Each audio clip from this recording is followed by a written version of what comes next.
The Harris family had dreamed of a fresh start in the suburbs, a place where their daughter Zara could grow up safe and happy. But as they settled into their new home on Hollowbrook Street, a sinister presence began to make itself known. Night after night, young Zara woke screaming, insisting a man was watching her from the shadows. Her parents, Malcolm and Rachel, struggled to believe her, torn between trust in their child and the rationality of adulthood. Little did they know, one fateful night would prove Zara had been telling the truth all along, revealing a horror more terrifying than they could have ever imagined. What unthinkable acts had been taking place in their innocent daughter's room, and how would this shocking discovery change the Harris family forever? Let's find out. But before we dive in, comment below where you're watching or listening from today. And if you enjoy this shocking story, don't forget to subscribe. A small moving truck pulled up in front of 1423 Hollowbrook Street, coming to a stop outside the two-story house in Stonefield's quiet suburbs. Malcolm Harris, a 39-year-old marketing manager with a trim build and kind eyes, stepped out of the family car, stretching his arms above his head. His wife, Rachel, 37, emerged from the passenger side, her teacher's instinct already kicking in as she scanned the neighborhood for potential hazards. "Come on, Zara," Rachel called, opening the back door. "We're here." Their 8-year-old daughter, Zara, bounced out of the car, her braids swinging as she twirled to take in their new surroundings. Her eyes widened with excitement, darting from house to house, imagining all the adventures that awaited her.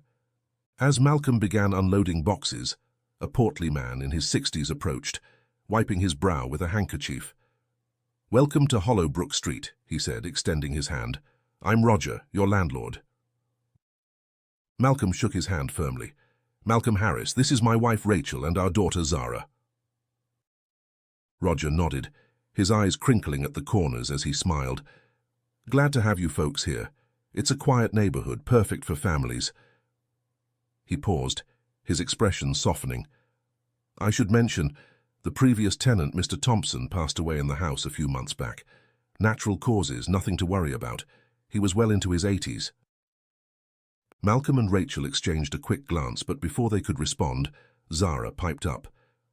"Was he a ghost?" she asked, her eyes wide with a mix of fear and curiosity. Roger chuckled. No ghosts here, little one. Just good memories of a kind old man." As Roger bid them farewell and lumbered back to his car, the family resumed unpacking.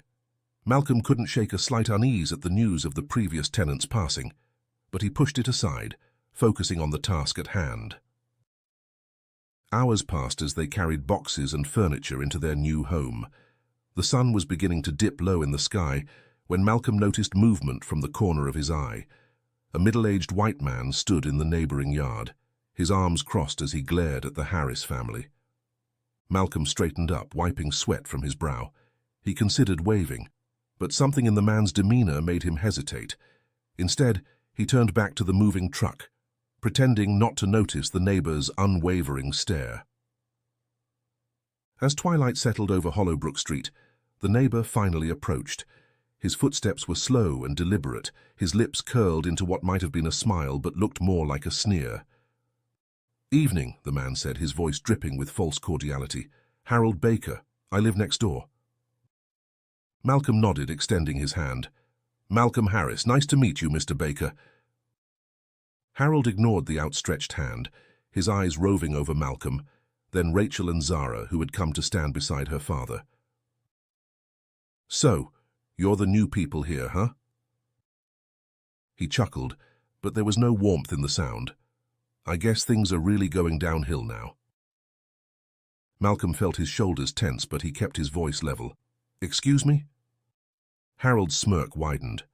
"The man who lived here before, he was one of us, good man, respected in the community." His gaze hardened. "Now, well, I guess his legacy is about to get tainted. This neighborhood doesn't need trouble." Rachel stepped forward, her arm protectively around Zara's shoulders.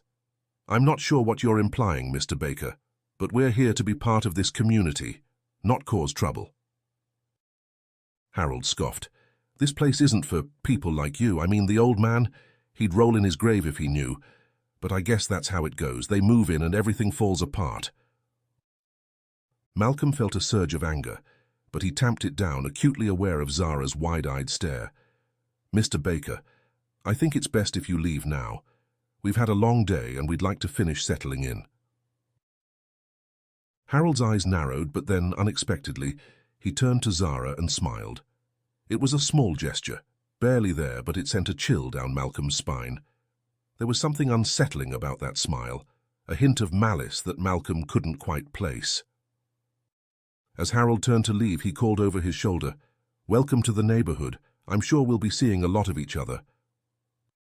The family watched in silence as Harold disappeared into his house. Once he was gone, Malcolm knelt down to Zara's level. "Hey, sweetheart, why don't you go inside and start unpacking your room? Mom and I will be right there to help." Zara nodded, her usual exuberance dampened by the tense encounter.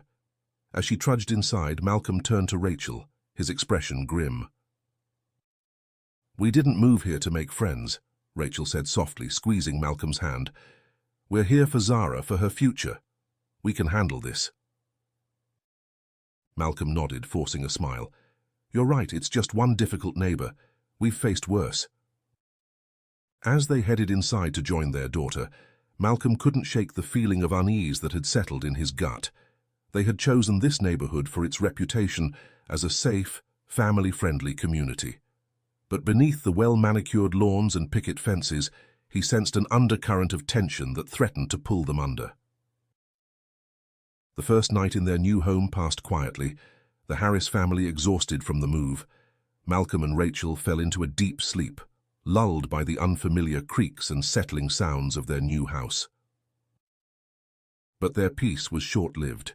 In the early hours of the morning, a piercing scream shattered the silence. Malcolm bolted upright, his heart pounding. Beside him, Rachel was already scrambling out of bed. "Zara!" she gasped, and they both raced down the hallway to their daughter's room. Malcolm burst through the door first, flicking on the light. Zara sat bolt upright in her bed, her eyes wide with terror, tears streaming down her face. Rachel rushed to her side, gathering the trembling child in her arms. "Baby, what's wrong?" Rachel asked, stroking Zara's hair. "Did you have a bad dream?" Zara shook her head vigorously, her voice quavering as she spoke. "There was a man in my room, Mommy. He was standing right there." She pointed a shaking finger towards the foot of her bed. Malcolm immediately scanned the room, checking behind the door, in the closet, under the bed. He even went to the window, ensuring it was locked. But there was no sign of an intruder, no evidence that anyone had been in the room besides Zara. "There's no one here, sweetie," Malcolm said gently, returning to sit on the edge of the bed. "It must have been a bad dream." Zara shook her head again, more insistently this time. "No, Daddy, he was real. He was standing right there, watching me. I saw him." Malcolm and Rachel exchanged worried glances. Rachel hugged Zara tighter, rocking her gently. "It's okay, baby. You're safe now. Mommy and Daddy are here." As Zara's sobs began to subside, Malcolm's mind raced. Could someone have actually been in the room? But how? The windows were locked. The house was secure. Then a thought struck him. "Zara, honey," he said softly, "do you remember earlier today when the landlord told us about the old man who used to live here?" Zara nodded, hiccuping slightly. "Well, sometimes when we hear stories like that, especially in a new place, our imagination can play tricks on us. Maybe that's what happened tonight. Your mind created an image of the old man because you were thinking about the story." Zara seemed to consider this, her brow furrowing in thought. "Maybe," she said uncertainly, "but he looked so real, Daddy." Rachel shot Malcolm a grateful look. "Your dad's right, sweetie. Moving to a new place can be scary, and sometimes our minds create things that aren't really there.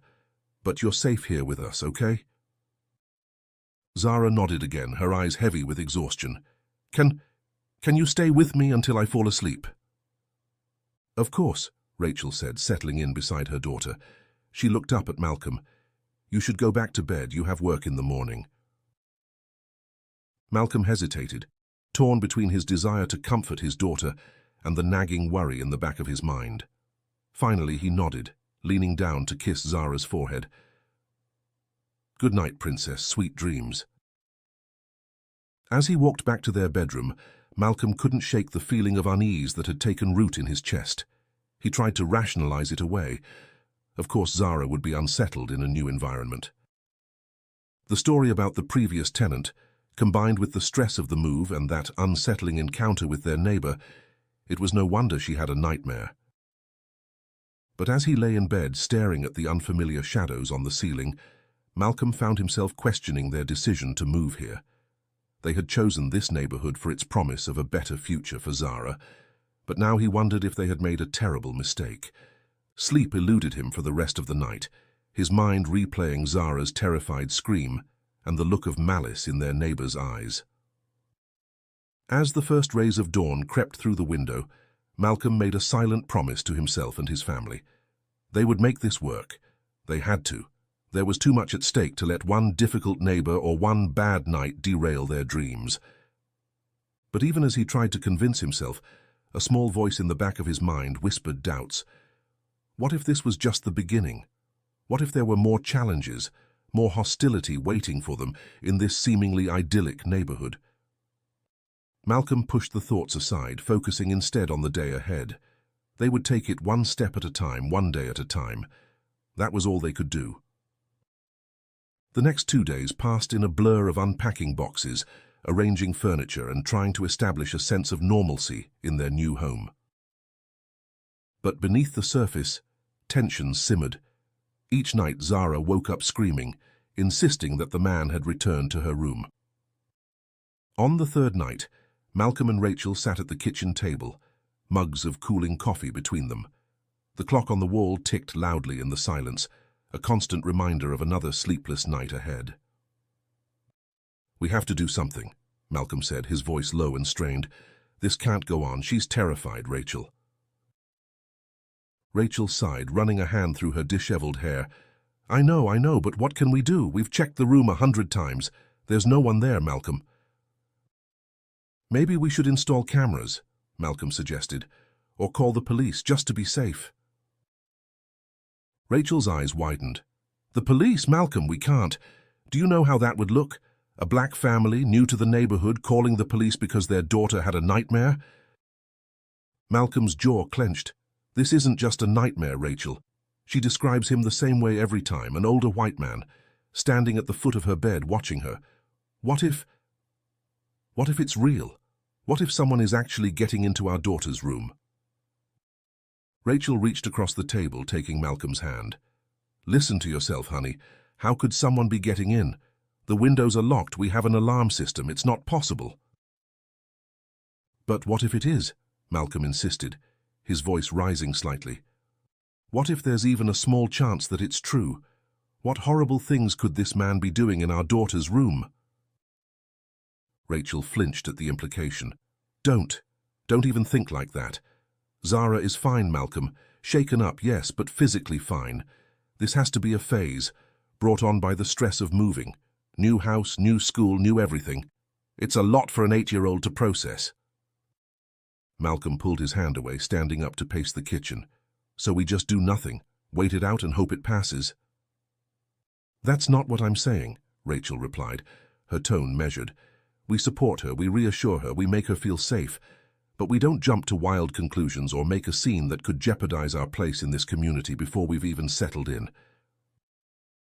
Malcolm stopped pacing, leaning against the counter. He was about to respond when a small voice from the doorway made them both turn. "Mommy, Daddy?" Zara stood there in her pajamas, clutching her stuffed rabbit. "I can't sleep."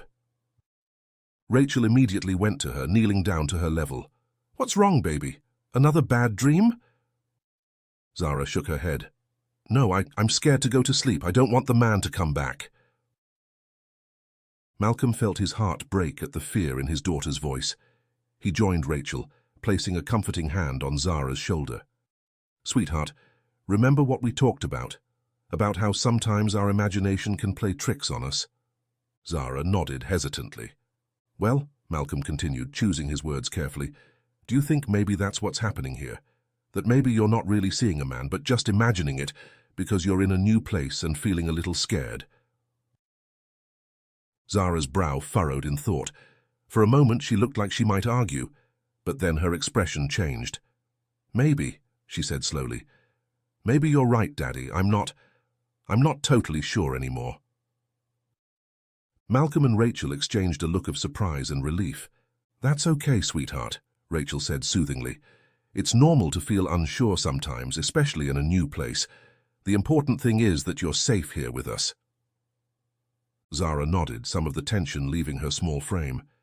Can I sleep with you tonight? Rachel hesitated, looking to Malcolm. They had been trying to encourage Zara's independence, but given the circumstances... Of course you can, Malcolm said, scooping Zara up in his arms. Just for tonight, okay? As they settled into bed, Zara nestled between them. Malcolm couldn't shake the nagging doubt in the back of his mind. Had Zara really just been imagining things all along? Or had she sensed their worry and decided to say what she thought they wanted to hear? He glanced at Rachel over Zara's head, seeing his own conflicted emotions mirrored in her eyes. They had moved here for a better life, for more opportunities for Zara. But now, lying in the dark with his frightened daughter between them, Malcolm wondered if they had made a terrible mistake. The night passed slowly, each creak of the settling house making Malcolm tense. He found himself straining to hear any unusual sounds, any indication that there might be an intruder. But the house remained quiet, and eventually Zara's breathing deepened into the rhythm of sleep. As dawn broke, casting a pale light through the curtains, Malcolm made a decision. He would install cameras discreetly, not because he truly believed someone was breaking in. The rational part of his mind still insisted that was impossible, but because he needed to know for certain. He needed proof, one way or the other, to put this fear to rest. He looked at Rachel, who had finally drifted off, her arm protectively draped over Zara. They had come here for a fresh start, for a chance at the American dream. He wouldn't let fear or doubt or the prejudice of one bitter neighbor destroy that dream before it had even begun. But as he lay there, watching the sun slowly illuminate the unfamiliar corners of their new bedroom, Malcolm couldn't shake the feeling that they were balanced on a knife's edge. One wrong move, one misplaced step, and everything they had worked for could come crashing down around them. With that unsettling thought, Malcolm closed his eyes, hoping to catch a few moments of rest before facing another day in their new, increasingly uncertain reality. The following evening, after tucking Zara into bed with extra hugs and reassurances, Malcolm found himself lying awake, staring at the ceiling. The gentle whir of the ceiling fan and Rachel's soft breathing beside him did little to calm his racing thoughts. He had spent the day researching security cameras, torn between his desire to protect his family and the nagging fear that he was overreacting. The logical part of his mind insisted that Zara's fears were just a product of an overactive imagination, spurred by the stress of moving and that unsettling encounter with their neighbor. But another part of him, the part that had learned through hard experience to trust his instincts, couldn't shake the feeling that something was terribly wrong. As the digital clock on the nightstand ticked over to midnight, Malcolm sighed and carefully slid out of bed, trying not to wake Rachel. He padded quietly down the hallway, pausing outside Zara's room. Pressing his ear to the door, he listened intently, half expecting to hear the sound of his daughter's frightened whimpers. Instead, there was only silence. Malcolm was about to return to bed when a faint sound caught his attention. It was barely audible, a whisper of movement from within Zara's room. His heart began to race, pounding so loudly in his ears that he was sure it would wake the entire house. With trembling fingers, he grasped the doorknob, turning it slowly to avoid making any noise. In one swift motion, he pushed the door open, flicking on the light switch as he entered. "Zara?" he called out, his voice tight with fear. The room was exactly as they had left it hours before. Zara's favorite stuffed animals were arranged neatly at the foot of her bed. Her bookshelf stood undisturbed, and the window was firmly shut and locked. And there, in the center of it all, was Zara, sound asleep in her bed, her chest rising and falling with deep, peaceful breaths. Malcolm let out a shaky sigh of relief, running a hand over his face. He moved quietly to Zara's bedside, gently brushing a stray curl from her forehead. She stirred slightly at his touch, but didn't wake. For several long moments, Malcolm stood there watching his daughter sleep. In the soft glow of her nightlight, she looked so small, so vulnerable. The weight of his responsibility as a father pressed down on him, heavier than ever before. As he turned to leave, something caught his eye. A shadow, oddly shaped, fell across Zara's dresser. Malcolm froze, his gaze darting to the window, half expecting to see a figure silhouetted against the moonlight. But there was nothing there, just the branches of the old oak tree in the backyard, swaying gently in the night breeze. Malcolm shook his head, chuckling softly at his own paranoia. He was letting his imagination run wild, seeing threats in every shadow. This had to stop. For his own sake, and for the sake of his family, he needed to get a grip on reality.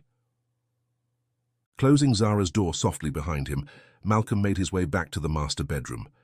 Rachel stirred as he slipped under the covers. "Everything okay?" she murmured, her voice thick with sleep. "Yeah," Malcolm whispered back, wrapping an arm around her. "Everything's fine. Go back to sleep." As Rachel's breathing evened out again, Malcolm lay awake, his mind churning. He had been so sure he'd heard something in Zara's room, but there had been nothing there. No sign of disturbance, no mysterious intruder, just his own daughter sleeping peacefully. Maybe Rachel was right. Maybe this was all just a product of stress and an overactive imagination, not just Zara's, but his own as well. They had uprooted their entire lives for this move, taken a huge risk in the hope of providing a better future for their daughter. It was natural to feel some anxiety, to be hyper-vigilant in a new environment. And yet, the memory of Harold Baker's cold eyes and malicious smile floated unbidden into Malcolm's mind. The neighbor's thinly veiled hostility, his ominous warnings about the neighborhood going downhill. It all left a knot in Malcolm's stomach that he couldn't quite ignore. As the first hints of dawn began to lighten the sky outside their window, Malcolm made a decision. He would install the security cameras, but discreetly. Not because he truly believed someone was breaking into their home, but because he needed to put this fear to rest once and for all. He needed concrete evidence to either confirm his suspicions or prove them unfounded. With that resolution, Malcolm finally drifted into a fitful sleep, his dreams filled with shadowy figures and the sound of his daughter's frightened cries. The next morning dawned bright and clear, a stark contrast to the tension that had settled over the Harris household. Malcolm dragged himself out of bed, bleary-eyed from his restless night. He had just finished brewing a pot of much-needed coffee when Zara's voice rang out from upstairs. Dad, come quick!" The urgency in her tone sent a jolt of adrenaline through Malcolm's system. He took the stairs 2 at a time, his heart pounding. "Zara, what's wrong?" He found her standing in the doorway of her room, still in her pajamas, her eyes wide with a mixture of fear and excitement. "Dad," she said, her voice quavering slightly. "The man was here again. He left something." Malcolm felt his stomach drop. He knelt down to Zara's level, placing his hands on her shoulders. "What do you mean, sweetie? What did he leave?" Instead of answering, Zara took his hand and led him into her room. Malcolm's eyes darted around, taking in every detail, looking for any sign of disturbance. Everything seemed to be in its place. The bed was still made, the stuffed animals arranged neatly, the window locked tight. Then Zara pointed to the floor near her closet. "There," she said, "he left that." Malcolm's breath caught in his throat. There, on the soft beige carpet, sat a single brown leather shoe. It was well worn, the kind of sturdy, practical footwear favored by older men, and it most certainly did not belong to anyone in their family.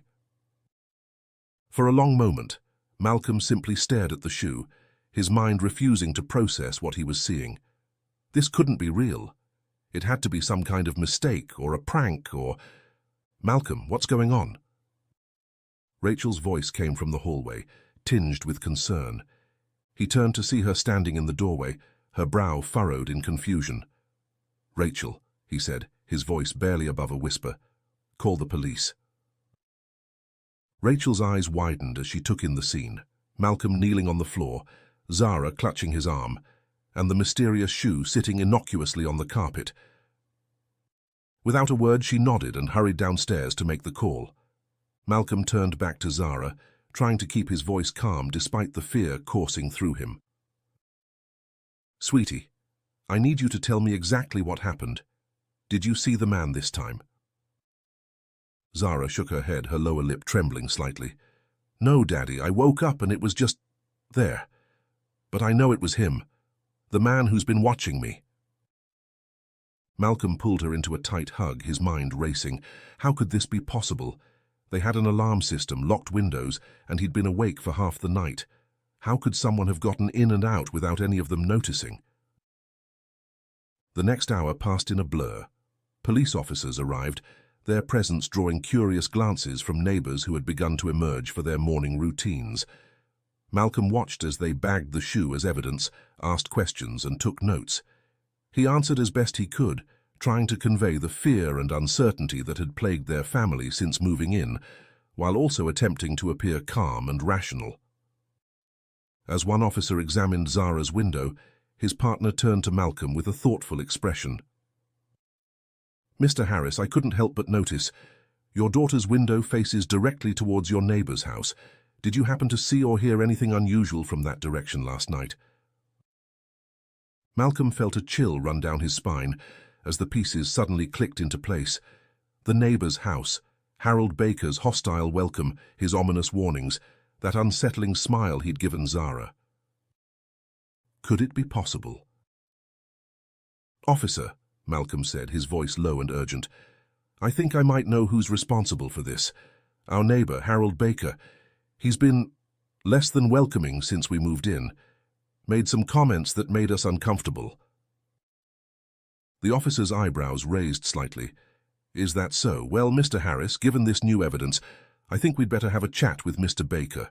Would you be willing to accompany us?" Malcolm nodded, a mixture of determination and apprehension coursing through him.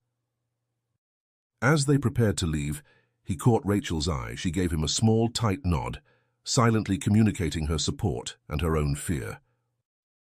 As they stepped out onto the front porch, Malcolm couldn't help but feel that they were crossing a threshold, not just physically but metaphorically as well. Whatever happened next would irrevocably change their lives and their place in this community. With a deep breath, he followed the officers towards Harold Baker's house, each step bringing them closer to confronting the darkness that had been lurking just beneath the surface of their seemingly idyllic new life. As they approached Baker's meticulously maintained front yard, Malcolm couldn't help but notice the stark contrast between the pristine exterior and the ugliness he suspected lurked within. The flawlessly mowed lawn, the carefully pruned rose bushes, it all seemed like a facade, a mask hiding something sinister. Officer Jenkins, the older of the two policemen, took the lead as they reached the front door.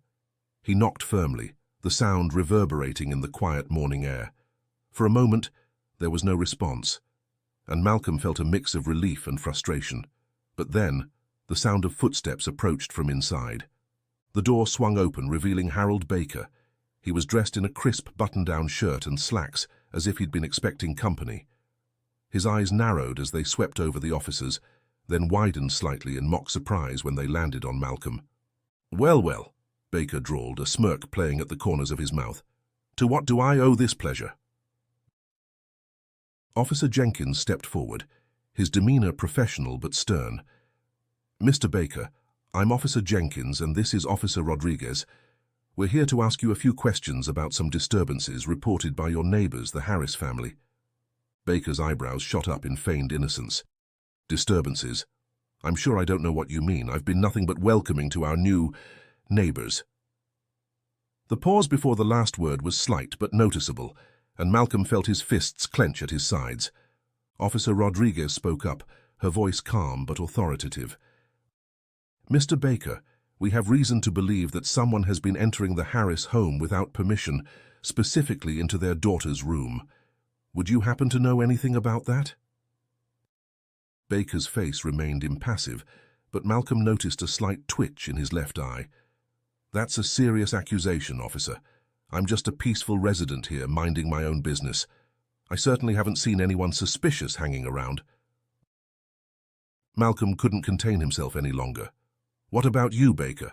Have you been hanging around our house, terrorizing our daughter? Baker's eyes flashed with anger, but he quickly composed himself. I don't know what you're implying, Mr. Harris, but I suggest you be very careful about throwing around baseless accusations. Officer Jenkins held up a hand, silencing both men. Mr. Baker, we have evidence that suggests someone has indeed been in the Harris home. A shoe was left behind in their daughter's room. As Officer Jenkins spoke, Officer Rodriguez produced a photo of the brown leather shoe they had found in Zara's room. Baker's reaction was subtle. A slight widening of the eyes, a barely perceptible intake of breath. But it was enough for Malcolm to notice. Does this shoe look familiar to you, Mr. Baker? Officer Rodriguez asked, her tone neutral but her gaze piercing. Baker shook his head, perhaps a bit too quickly. I've never seen that shoe before in my life, and I resent the implication that I would have anything to do with this alleged break-in. Malcolm opened his mouth to argue, but Officer Jenkins shot him a warning look. The officer turned back to Baker, his voice level but firm. Mr. Baker, given the seriousness of these allegations and the evidence we've uncovered, we're going to need to take a look around your property.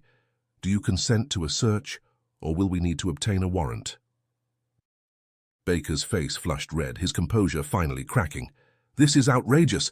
You can't just come here and accuse me of what? Breaking into a child's room? I'm a respected member of this community. Mr. Baker, Officer Rodriguez interjected, we're not accusing you of anything at this point. We're simply following up on evidence in an ongoing investigation. Now, will you consent to a search of your property? For a long moment, Baker stood silent, his gaze darting between the officers and Malcolm. Finally, he stepped back from the doorway, his movements stiff with barely suppressed anger. Fine. Search away. You won't find anything because there's nothing to find. As the officers entered the house, Malcolm hung back, his heart pounding. He watched as Baker retreated to his living room, sinking into an armchair with a huff. The man's bravado seemed to have deflated somewhat, replaced by a nervous energy that manifested in the constant tapping of his foot against the hardwood floor. Officer Jenkins began methodically searching the ground floor, while Officer Rodriguez headed upstairs. Malcolm remained near the front door, his eyes never leaving Baker. The tension in the room was palpable, the silence broken only by the sound of drawers opening and closing, of footsteps creaking on the floor above. Minutes stretched into what felt like hours. Malcolm's mind raced with possibilities. What if they didn't find anything? What if this was all some horrible misunderstanding? Or worse, what if Baker had managed to hide or dispose of any evidence? Just as the doubt began to overwhelm him, Officer Rodriguez's voice rang out from upstairs. Jenkins, you need to see this. Baker's head snapped up, his face draining of color. Malcolm felt a surge of vindication mixed with horror. Whatever the officers had found, it was clear that Harold Baker was not the innocent, respectable neighbor he claimed to be.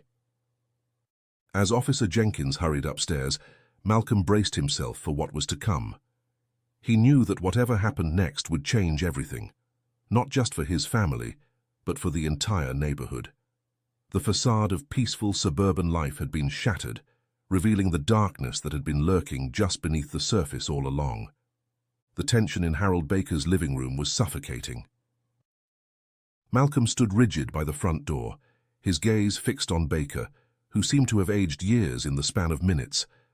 The once proud man now sat slumped in his armchair, his earlier bravado replaced by a pallor that spoke volumes. Footsteps thundered down the stairs as Officers Jenkins and Rodriguez returned, their faces grim. In Officer Rodriguez's gloved hand was a brown leather shoe, the exact match to the one found in Zara's room. Malcolm felt a wave of nausea wash over him. It was true. All of it. The nightmarish scenario he'd been trying to convince himself was just paranoia had been reality all along. Officer Jenkins stepped forward, his voice tight with barely contained anger. Mr. Baker, would you care to explain this? Baker's eyes darted between the shoe, the officers, and Malcolm. For a moment he seemed on the verge of another denial, but then his shoulders sagged in defeat. I don't know what came over me," he muttered, his voice barely above a whisper. Malcolm surged forward, his fists clenched at his sides. "What came over you? You terrorized my daughter. You invaded our home. Why? Because we're black? Because you couldn't stand the idea of us living in your neighborhood?" Officer Rodriguez placed a restraining hand on Malcolm's shoulder, but her eyes were fixed on Baker. "Mr. Baker, I need you to stand up slowly and place your hands behind your back. You're under arrest for breaking and entering, and given the circumstances, we'll be looking into additional charges." As Officer Jenkins began to read Baker his rights, the man seemed to crumple in on himself. "You don't understand," he mumbled, his eyes downcast. "This neighborhood, it's all I have left. When I saw them moving in, I couldn't let it happen. I thought if I scared them enough, they'd leave." Malcolm felt a surge of rage so powerful it left him breathless. "You thought terrorizing a child was the answer? Do you have any idea what you've put my family through?" Baker flinched at Malcolm's words but said nothing, as Officer Jenkins secured the handcuffs around his wrists. As they led him out of the house, neighbors began to gather on their front lawns, whispering among themselves at the sight of the respected Harold Baker being escorted to a police cruiser in handcuffs. Malcolm followed them out, his mind reeling. As Baker was placed in the back of the police car, their eyes met one last time. In that moment, Malcolm saw not the monster who had terrorized his family, but a sad, broken man consumed by his own fear and hatred. It didn't excuse what Baker had done, not by a long shot, but it made Malcolm realize just how poisonous unchecked prejudice could be. Officer Rodriguez approached Malcolm as her partner finished securing Baker in the vehicle. "Mr. Harris, we'll need you to come down to the station to give a formal statement. We'll also need to speak with your wife and daughter." Malcolm nodded, his voice hoarse. "Of course, whatever you need." As the police car pulled away, Malcolm turned back towards his house. Rachel stood on their front porch, Zara clutching her hand tightly. The relief on their faces was palpable, but Malcolm knew this was far from over. The arrest was just the beginning. Inside their home, the family gathered in the living room, the tension of the past weeks finally beginning to dissipate. Zara, her stuffed rabbit clutched tightly to her chest, looked up at her parents with wide eyes. "Is Mr. Baker going to jail?" she asked, her voice small but steady. Malcolm and Rachel exchanged a look. They had been so caught up in the whirlwind of events that they hadn't fully explained the situation to Zara. Rachel pulled Zara onto her lap, wrapping her arms around her daughter. "Mr. Baker did something very wrong, and yes, he might go to jail, but that's for the judge to decide. The important thing," Malcolm added, kneeling beside them, "is that you're safe now. He can't hurt us anymore." Zara nodded, but her brow furrowed in thought. "But why did he do it? Why did he want to scare us?" Malcolm felt a lump form in his throat. How could he explain the complexities of racism and prejudice to an 8-year-old? "Sometimes," he began slowly, "people are afraid of things they don't understand. Mr. Baker was afraid of change, of people who looked different from him, but that doesn't make what he did right." "No, it doesn't," Rachel agreed, "and that's why we have to stand up to people like Mr. Baker. We have to show them that being different isn't something to be afraid of." As Zara snuggled closer to her mother, Malcolm felt a renewed sense of purpose. They hadn't asked for this fight, but now that it had found them, they would see it through. Not just for themselves, but for every family that might come after them. The news of Baker's arrest spread quickly through the neighborhood. As Malcolm stepped outside to get some air, he noticed a group of neighbors gathering on the sidewalk. For a moment, his heart raced, old fears rising to the surface. But as he approached, he saw that their faces were open, concerned. Sarah Thompson, a middle-aged woman from 3 houses down, stepped forward. "Malcolm," she said, her voice carrying a note of shame, We wanted to apologize. We should have been more welcoming when you moved in. We should have seen what was happening with Harold." Another neighbor, Tom Chen, nodded in agreement. "We've lived here for years thinking this was such a perfect little community. but we were blind to the ugliness that was right under our noses. We want you to know your family is welcome here, more than welcome. You're part of us now." Malcolm felt a lump form in his throat. He looked at the faces of his neighbors, white, black, Asian, Hispanic, all united in their support. It wasn't a perfect solution, and it didn't erase the trauma his family had endured. But it was a start. "Thank you," he managed to say. That means a lot to us." As the neighbors offered words of encouragement and support, Malcolm felt something he hadn't experienced since moving to Hollowbrook Street, a sense of belonging. The community that had once seemed so cold and unwelcoming was now rallying around them, acknowledging past mistakes and pledging to do better. Returning to the house, Malcolm found Rachel in the kitchen, preparing a much-needed meal for the family. He recounted the interaction with the neighbors and saw a glimmer of hope in her eyes that mirrored his own. "Maybe," Rachel said softly, "this is the beginning of the future we hoped for when we moved here.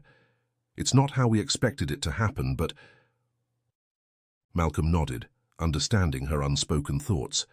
They had moved here for a better future, and while the path had been far from smooth, perhaps that future was still within reach.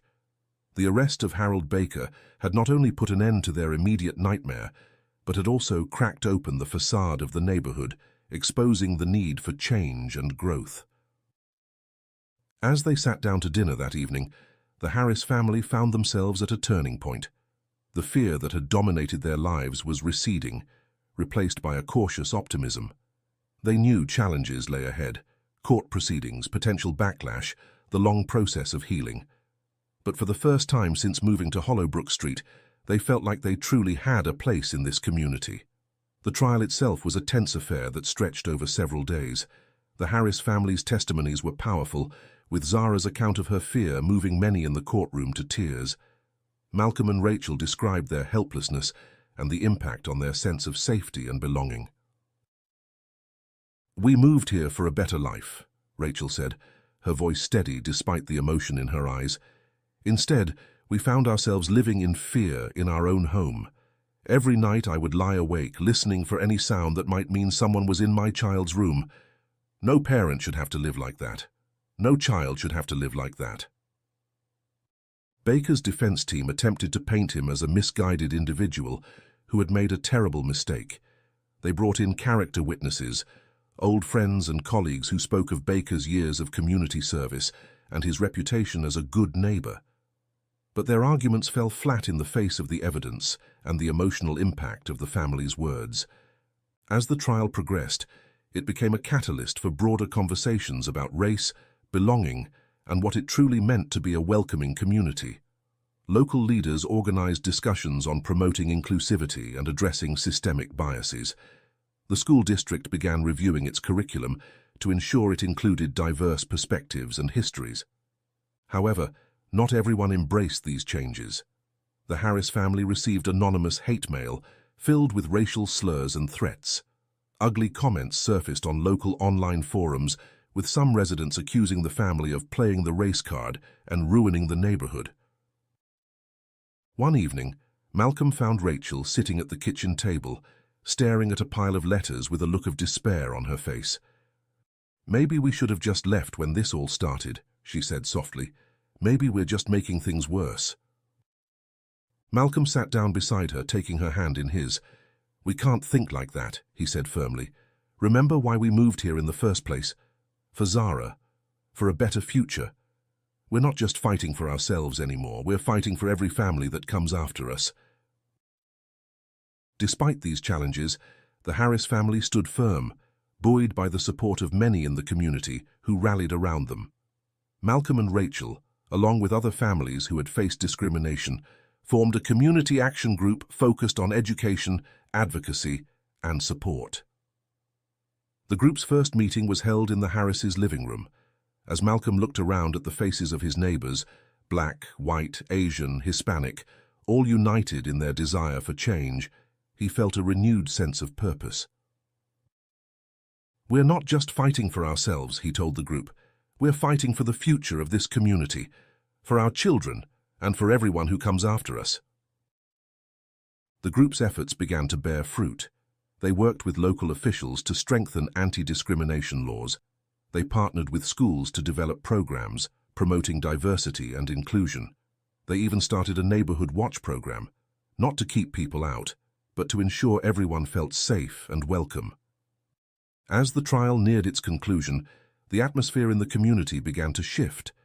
What had started as a case against one man had become a catalyst for broader change. Local community leaders organized town hall meetings to discuss ways to promote inclusivity and address systemic biases. The school district began reviewing its curriculum to ensure it included diverse perspectives and histories. Even the local real estate agencies started to examine their practices to ensure they weren't perpetuating housing discrimination, however unintentionally. The verdict, when it came, was decisive. Baker was found guilty on all counts. The judge's sentence was harsh, including several years in prison, along with mandatory counseling and community service upon his release. For the Harris family and their supporters, it felt like a vindication, but they knew it was just the beginning of the changes they hoped to see in their community. In the aftermath of the trial, the community learned of an unexpected development. Harold Baker, now serving his sentence, was faced with the necessity of selling his house. The isolated man he had become over the years had left him without any family members or close friends who could maintain the property in his absence. Baker's lawyer informed the community that they had no choice but to put the house on the market. This news brought a sense of finality to the situation. Baker would most surely never return to the neighborhood. The revelation elicited mixed reactions from the residents of Hollowbrook Street. Some felt relief, knowing they wouldn't have to face the prospect of Baker's return. Others expressed surprise at the extent of Baker's isolation, though it certainly didn't excuse his actions. For the Harris family, the news brought a complex mix of emotions. There was a sense of closure, certainly, but also a lingering tension from all they had endured. "It's strange," Rachel said to Malcolm one evening as they discussed the news. "I thought I'd feel relieved, but knowing he's gone for good, it's like the other shoe has finally dropped." Malcolm nodded, understanding her feelings. "It doesn't undo what he did," he said, "but maybe now we can focus on healing and moving forward without the shadow of his return hanging over us." As Baker's lawyer prepared to put the house on the market, the community came together with a new purpose. They were determined to ensure that whoever moved into Baker's old house would be welcomed with open arms, regardless of their background. On the day the sale was finalized, Malcolm stood outside his house, watching as a sold sign was placed in front of Baker's former home. He felt a weight lift from his shoulders, not the entire burden, but a significant part of it. Rachel came out to join him, wrapping her arm around his waist. "You know," Malcolm said softly, "this whole experience has taught us something crucial. We should always trust our instincts, especially when it comes to our children." Rachel nodded, her eyes glistening. "You're right. We came so close to dismissing Zara's fears. From now on, we'll always listen to her, no matter how unlikely her concerns might seem." As they turned to go back inside, Malcolm took one last look at the street they now called home. It wasn't perfect, and there would always be challenges to face. But they had found their place here, not just as residents, but as catalysts for change. The visitor at night was gone, but the lessons they had learned would remain, guiding them towards a future where every voice was heard, every fear was acknowledged, and every family felt truly at home. Thank you for joining us on this powerful journey of resilience and justice. If you were moved by the Harris family's story as much as we were, I've handpicked another tale that will touch your heart. Please don't miss it. Click here to watch it next.